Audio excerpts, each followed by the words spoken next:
വയനാട് ദുരന്തം ഉണ്ടായ സമയത്തുണ്ടല്ലോ ഒരുപാട് സന്നദ്ധ സംഘടനാ പ്രവർത്തകരും രാഷ്ട്രീയ പാർട്ടിക്കാരും ആൾക്കാരും ഒക്കെ ആയിട്ടുണ്ടല്ലോ കേരളം മൊത്തം അവരെ ചേർത്ത് പിടിച്ചോണ്ട് ഒരുപാട് വാഗ്ദാനങ്ങൾ കൊടുക്കുകയുണ്ടായി.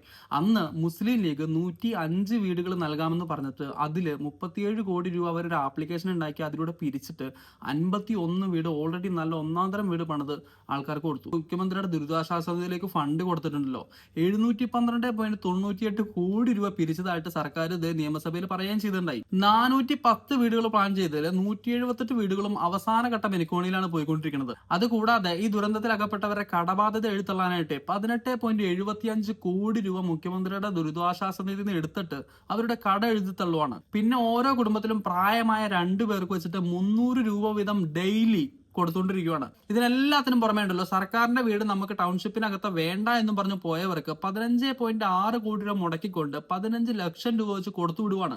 അങ്ങനെ ഉണ്ടല്ലോ ഒരു നാട് മുഴുവൻ വയനാട് ദുരന്തത്തിൽ അകപ്പെട്ട അതിജീവിതരെ ചേർത്ത് പിടിച്ച് മുന്നോട്ട് പോകുമ്പോഴാണ് കേരളത്തിന്റെ പ്രതിപക്ഷ സഖ്യമായിട്ടുള്ള UDF പ്രധാന അംഗമായിട്ടുള്ള കോൺഗ്രസ് അന്ന് ജനങ്ങളോട് പറയുവാണ്, ഒരാൾ പോലും മുഖ്യമന്ത്രിയുടെ ദുരിതാശ്വാസ നിധിയിലേക്ക് ഫണ്ട് കൊടുക്കരുത്, ഞങ്ങൾ തനതായിട്ടൊരു ആപ്ലിക്കേഷൻ ക്രിയേറ്റ് ചെയ്യുന്നുണ്ട്, അതിനകത്തേക്ക് നിങ്ങൾ ഫണ്ട് ഇട്ടോ, CMDRFനെ ഒരു കാര്യത്തിലും വിശ്വസിക്കാൻ കൊള്ളൂരാന്ന്. പക്ഷെ സംഭവിച്ചത് എന്താ?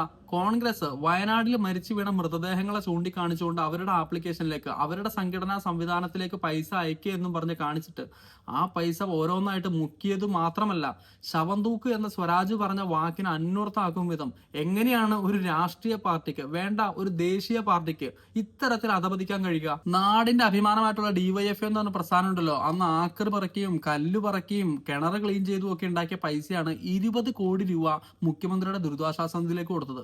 അപ്പോഴാണ് കോൺഗ്രസ് പോലെ ഒരു ദേശീയ പ്രസ്ഥാനം വന്നിട്ട് പറയുവാണ്, അവർ പൈസ പിരിക്കാൻ നോക്കിയിട്ട് അവർക്ക് ആകെ കിട്ടിയത് 5.5 കോടിയാണ്. എന്നിട്ടോ സ്ഥലം മേടിച്ചിട്ട് പൈസ തികയാണ്ടായപ്പോൾ KPCCയുടെ കയ്യിൽ നിന്ന് സ്വന്തം പൈസയും കൂടെ ഇട്ടിട്ടാണ് സ്ഥലം മേടിക്കാൻ പോലും അവർക്ക് പറ്റിയതെന്ന്. ഇവരെ ഉണ്ടല്ലോ ശവം തൂക്കികൾ എന്നല്ലാതെ മറ്റെന്ത് പേരിട്ട് നമുക്ക് വിളിക്കാൻ പറ്റും?